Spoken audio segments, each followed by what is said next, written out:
अस्सलामुअलैकुम, मेरा नाम है आलम खान। आप देख रहे हैं मेरे यूट्यूब चैनल। अच्छा, इस टाइम मैं जो आपको स्टॉक दिखा रहा हूँ, ये डबल सोल वाला शूज़ आ गया है, ठीक है, टिकटॉक शूज़।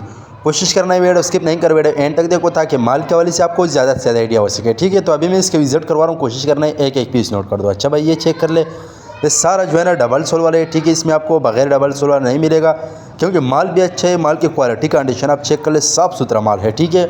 और रेट का तो मैं बात कर लूँ, रेट इंतहाई मुनासिब है। रेट के लिए, ऑर्डर के लिए व्हाट्सअप पर रब्ता करें, ठीक है। ये चेक कर ले भाई, साफ़ सुथरा माल है, ठीक है। माल की क्वालिटी कंडीशन चेक कर लो। तो एक कस्टमर है, उसका ऑर्डर है, ठीक है, मैंने छोटा सा वीडियो बना दिया।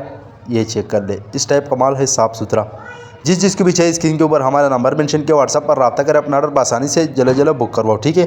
क्योंकि ये माल जो है ये लिमिटेड होता है, ठीक है, ये ख़त्म होता है, ठीक है। फिर ये आप चेक कर ले। अच्छा, जिस भाई को भी चाहिए तो 2 दिन पहले ऑर्डर करना होगा, क्योंकि ये माल जो है ना ये ऑर्डर पे तैयार होता है, ठीक है। ये वॉश होता है, इसके बाद जो है ना फिर इसका फिलिंग वगैरह होता है। ये चेक कर ले भाई, तो ये कस्टमर के लिए तैयार किया है, ठीक है भाई। ये चेक कर लो, इस टाइप का माल है, टिकटॉक शूज़ माशाल्लाह बेहतरीन किस्म का माल है। आजकल इसका डिमांड भी बहुत ज़्यादा है, क्योंकि ये चलने वाला माल है, तो इसका डिमांड भी ज़्यादा है, ठीक है। पाकिस्तान में हर शहर से ऑर्डर कर सकते हैं, पाकिस्तान में हर शहर तक हमारा माल बेल्टी होता है। जैसे बेल्टी होती है, बेल्टी कस्टमर को व्हाट्सअप की जाती है, बाकी पेमेंट हमारे एडवांस से, डिलीवरी चार्ज कस्टमर पर होगा, चाहे या यहाँ की या वहाँ के, ठीक है। ये चेक कर ले, इस टाइप का माल है, ठीक है। माल की क्वालिटी कंडीशन आप चेक कर ले, साफ़ सुथरा माल है, ठीक है। उम्मीद करता हूँ आपकी स्टॉक के हवाले से आपको ज़्यादा से ज़्यादा आइडिया हो चुका है। नेक्स्ट वीडियो के लिए हमें फॉलो कर, लाइक करो, ताकि ऐसी वीडियो आपको हर रोज़ पहुँच जाएगा।